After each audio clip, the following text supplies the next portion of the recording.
Nous sommes le mercredi 26 juillet 2023, mesdames, messieurs, bonjour. Tout de suite, les principaux titres à développer dans ce journal.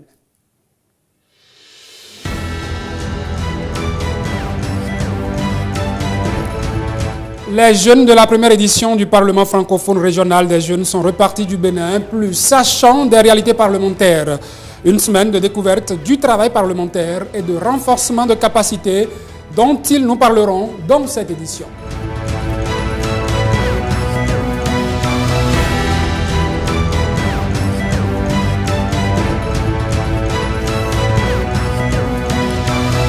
La gestion du prix de l'électricité, c'est l'un des sujets auxquels le gouvernement français a dû répondre devant les députés à l'Assemblée nationale. Nous allons nous y rendre.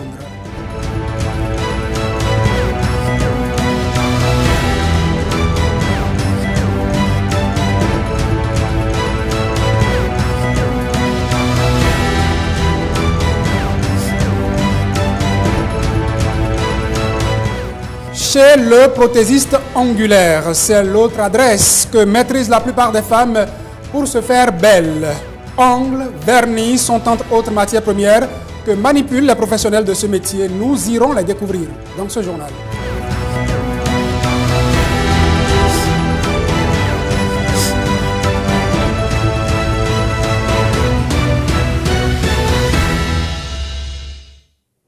Bienvenue à toutes, bienvenue à tous. Les rideaux sont tombés le week-end dernier sur la première édition du Parlement francophone régional des jeunes. Ils étaient près de 40 jeunes venus de plusieurs pays d'Afrique à séjourner au Bénin du 17 au 23 juillet 2023. Plusieurs activités ont meublé ce séjour dans le dessein de les outiller à assumer des fonctions politiques dans leurs pays respectifs. Que gardent-ils de ce séjour? Suivons quelques impressions. Je remercie vivement l'APR d'avoir pensé à cette jeunesse-là, d'avoir pensé à réunir cette jeunesse africaine vraiment qui aime aller d'un côté à l'autre. Je remercie et j'encourage l'APF à aller dans ce sens et continuer à initier d'autres activités vraiment concernant les thèmes qui touchent la jeunesse africaine. Ça a été une belle expérience pour moi et ça nous a permis de contribuer au rayonnement de la reconnaissance du droit des jeunes à travers la francophonie dans toute l'Afrique francophone. Nous sommes très satisfaits et nous repartons du Bénin contents. Nous avons appris donc du modèle et nous pensons que nous pourrions l'impulser dans notre pays, notamment en Côte d'Ivoire. C'est une opportunité pour nous parce qu'il faut dire que le Togo n'a pas encore le PFG.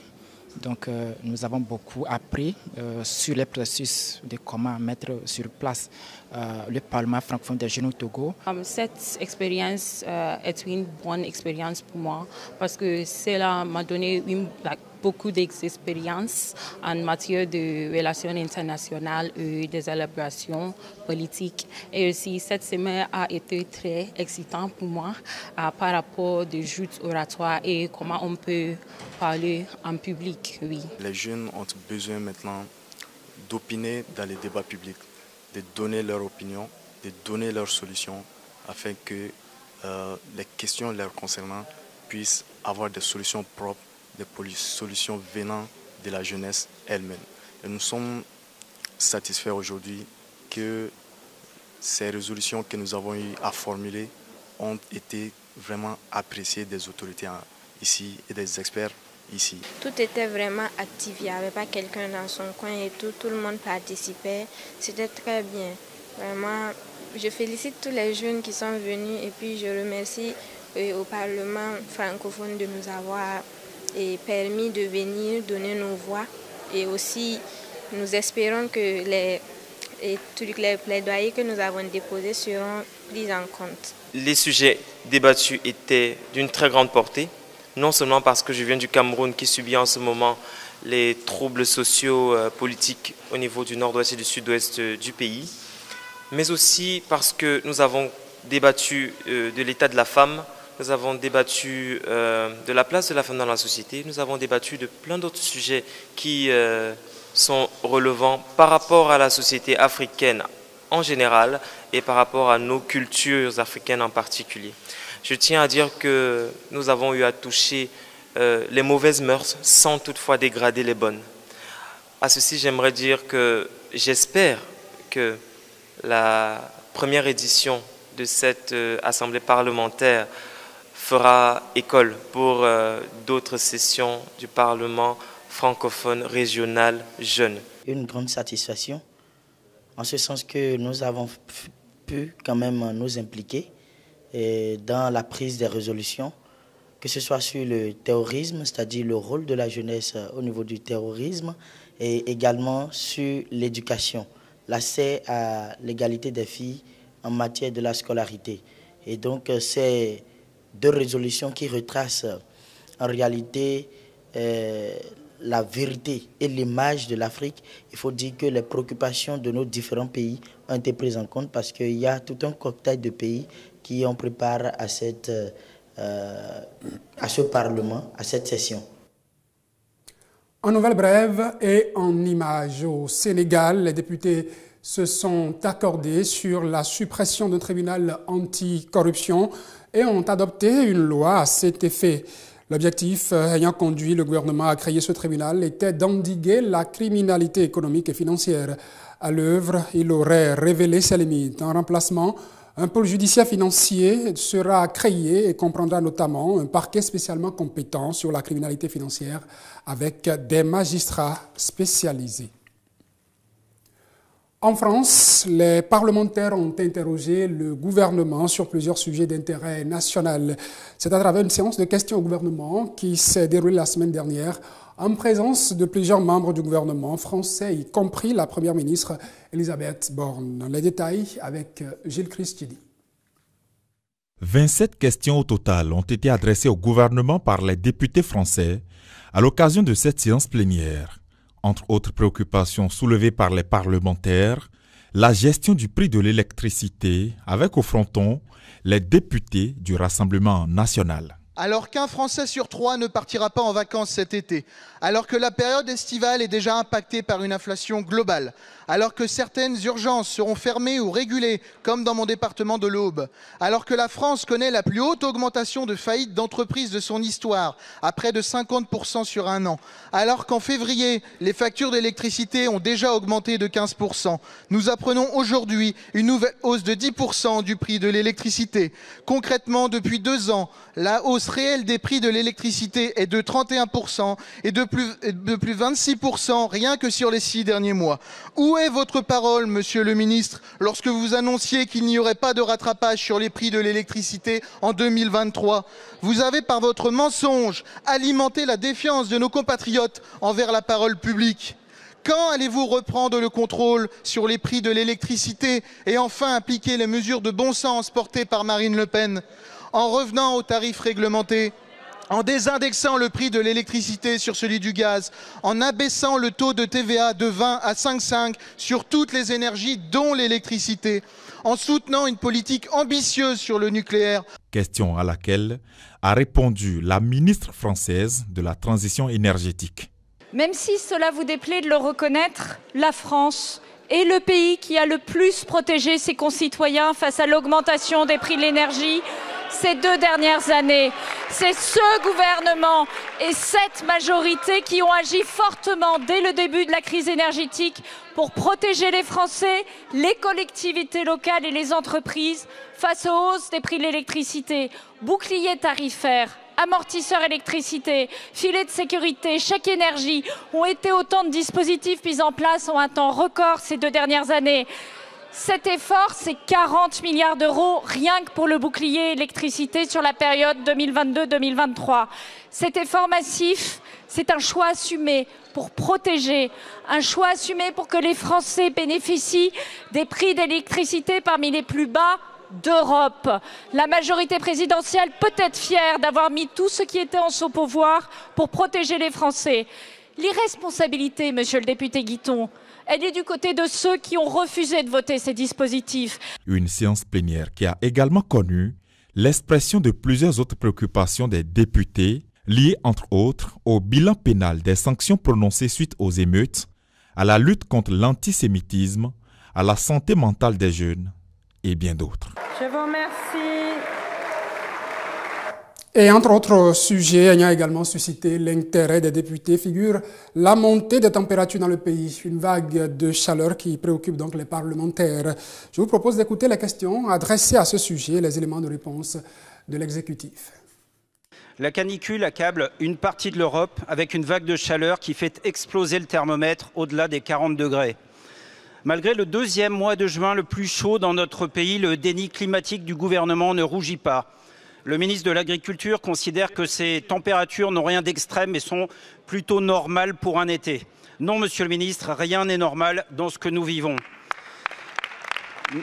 Notre maison brûle et 21 ans après la formule célèbre du président Chirac, nous regardons toujours ailleurs. Car en France, il est évident que nous n'avons, plutôt que vous n'avez toujours pas pris la mesure du combat à livrer.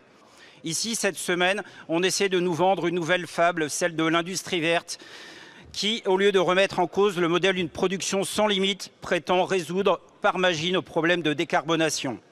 Monsieur le ministre, nous n'attendons pas de la part de votre gouvernement des lendemains qui chantent, mais pour éviter des lendemains qui brûlent et qui épuisent les ressources, quand allez-vous enfin prendre vos responsabilités et agir à la hauteur de l'immense défi qui nous fait face? La pensée magique n'existe pas. Quand allez-vous enfin sortir du déni? Quand allez-vous enfin sortir des discours et des mots tout faits? Quand allez-vous regarder, y compris le dernier rapport du Haut Conseil pour le climat et les propos de la présidente Corinne Lequéré, qui rappelle qu'il y a à l'heure actuelle 18 pays sur la planète qui, depuis plus de 10 ans, baissent tous les ans leurs émissions de gaz à effet de serre? Quand allez-vous regarder les chiffres du CITEPA qui montrent que la baisse pour l'année 2022 a été de 2,7% en termes de baisse des gaz à effet de serre? La vérité, monsieur Roux, c'est que oui, nous devons accélérer. Nous devons doubler le rythme de notre baisse. La vérité, c'est qu'on doit agir sur tous les fronts. Sur l'adaptation, parce qu'il y a aujourd'hui un réchauffement climatique qui est déjà irréversible. Sur l'atténuation, à la fois en France et en mobilisant la diplomatie environnementale pour avoir d'autres acteurs qui se mobilisent à nos côtés. Nous devons agir avec la planification écologique. Quand on tient des conseils, vous nous dites que ce n'est pas assez ambitieux. Quand ils n'ont pas lieu, vous nous expliquerez qu'il faudrait les réunir. La vérité, monsieur Roux, c'est que si les écologistes arrêtaient de penser que l'avenir de leur planète est leur fonds de commerce, on aurait plus de chances de s'en sortir. Allons découvrir à présent les principaux sujets abordés dans leur colonne par les journaux parus ce mercredi 26 juillet 2023 sous la houlette de Gilles Christidi.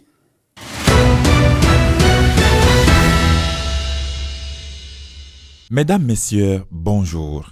Le Bénin se prépare à célébrer le 63e anniversaire de son accession à la souveraineté nationale et internationale. Fraternité informe que pour cette fête nationale qui aura lieu le 1er août prochain, comme chaque année, c'est le président du Nigeria, Bola Tinubu, qui sera l'invité d'honneur du Bénin. Une première sous le président Patrice Talon depuis son arrivée au pouvoir en 2016. Le chef de l'État, qui a toujours préféré jusque-là des fêtes nationales sobres et sans aucun invité de marque, écrit le quotidien qui précise que l'élection du nouveau président du Nigeria a marqué une nouvelle ère des relations entre le Bénin et le Nigeria. Bénin Intelligent va dans le même sens et fait une analyse de l'état des relations actuelles entre le Bénin et le Nigeria. Le post-blocus Pense mon confrère est maintenant marqué par l'avènement d'un souffle mutuellement bénéfique pour les deux États depuis l'installation de Bola Tinubu à la tête du géant voisin de l'Est. Une nouvelle fraternité, écrit mon confrère, qui en veut pour preuve le fait que les présidents béninois et nigérians se soient déjà rencontrés à plusieurs reprises déjà en si peu de temps. Le journal en conclut donc qu'après l'ère Boiry faite de blocus, le besoin de raffermissement des relations fraternelles et de coopération qui unissent nos deux États formulé par Patrice Talon a été partagé par son homologue. D'ailleurs, informe la Nouvelle Tribune, il y a eu une visite de travail à Cotonou entre le directeur général des douanes du Nigeria et son homologue béninois.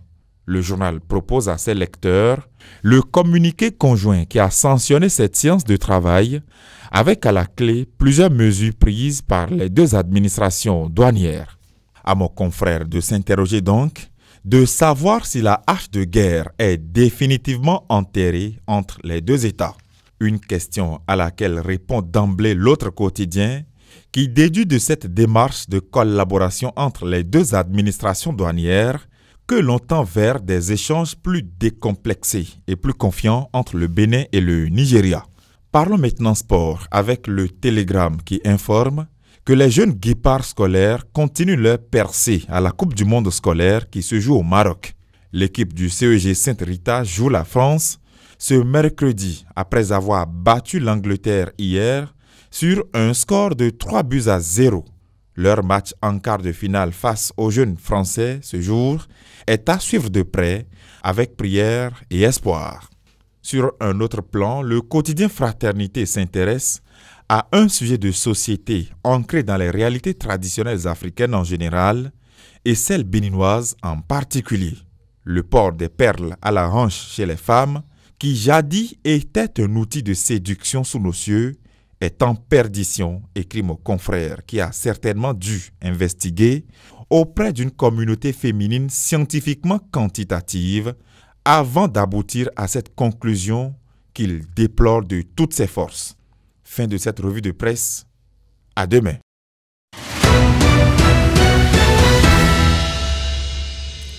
Ce ne sont pas que des mèches qu'elles se rajoutent, les femmes. Leurs bouts de doigts, de Dieu, j'allais dire leurs ongles, sont aussi sublimés d'accessoires lorsqu'elles le souhaitent. Vernis, ongles, etc. Elles se les font poser par qui?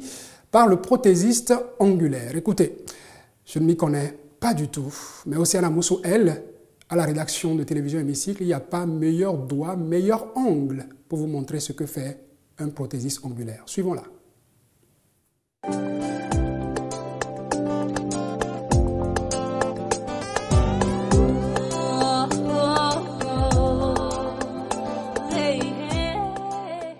Diana est béninoise vivant à Cotonou. Passionnée de mode et de beauté, après ses études, elle s'est spécialisée dans un métier qui a pris son essor depuis une décennie environ.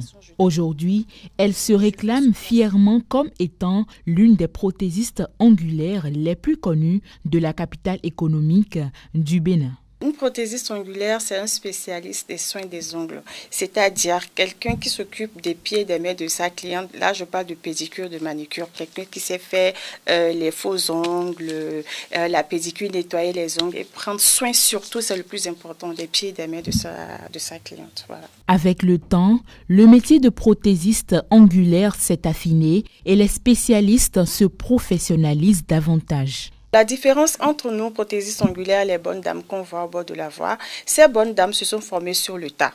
Donc, elles n'ont pas vraiment les aptitudes d'une prothésiste ongulaire. Mais par contre, nous, on a été formés pour devenir prothésistes ongulaires. C'est surtout le fait de faire de l'art sur les ongles. Pour Diana, être une prothésiste ongulaire, c'est être une artiste et une vraie. Ma particularité à moi, c'est que je dessine beaucoup. Mais en même temps, il y a des produits, il y a des accessoires, des petits trucs qu'on peut coller sur les ongles. Par exemple, les pierres, les fleurs, des trucs qu'on peut coller. Mais en même temps, je peux dessiner aussi ces fleurs-là. Mais il y a des clientes qui regardent des photos, par exemple, sur Internet, sur Instagram. Elles téléchargent la photo, elles me ramènent. Elles me disent, madame, j'ai envie de faire une pose comme ça, est-ce que c'est possible? Moi, je regarde, je dis, c'est possible. Si c'est possible, on fait. Maintenant, moi, je travaille par rapport au teint de la personne. Vous voyez un peu, la personne, si la personne est claire, ça dépend des vernis qui vont aller avec elle. Donc, si ça peut aller directement avec elle, moi, je lui dis, et puis on y va. Mais si ça ne peut pas aller, on change. Mais moi, je ne fais jamais du copier-coller. J'essaye de mettre ma touche. Et pour la réalisation de ces chefs-d'œuvre, plusieurs matériels sont utilisés. Ça, c'est une lampe UV pour sécher le vernis. Donc, c'est rechargeable. Vous voyez, quand je mets la main dedans, ça s'allume. Et c'est ça qui permet au vernis de sécher. Donc, quand vous séchez ici, automatiquement, vous pouvez commencer par manger en même temps. Vous pouvez faire la vaisselle, vous pouvez faire le ménage. Le vernis ne s'écaille pas du tout. Donc, en haut, là-bas, vous voyez les vernis qui sont verts, blancs, dans des bouteilles identiques. Tout ça, ce sont des vernis semi-permanents qui se sèchent à l'UV. Voilà. Donc ici, c'est une poudre qu'on appelle la poudre acrylique. C'est ça, les gens appellent résine. Mais ça, on travaille avec ça, avec le monomère. C'est les deux poudres-là enfin, ce liquide qui va avec ce produit pour faire une construction. Selon Diana, la seule et première condition pour être prothésiste angulaire, c'est la passion. Par passion d'abord.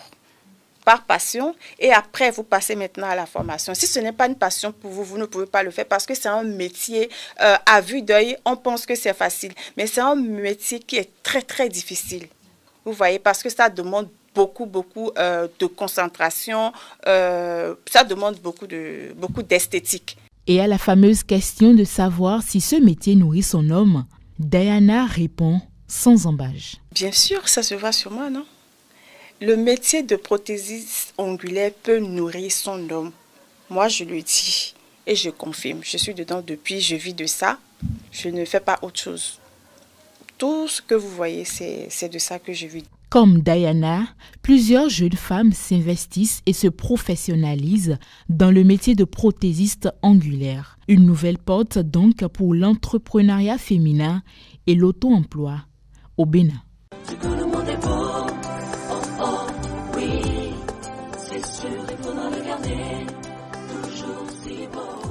C'est tout pour ce journal, mesdames, messieurs. Merci de l'avoir suivi.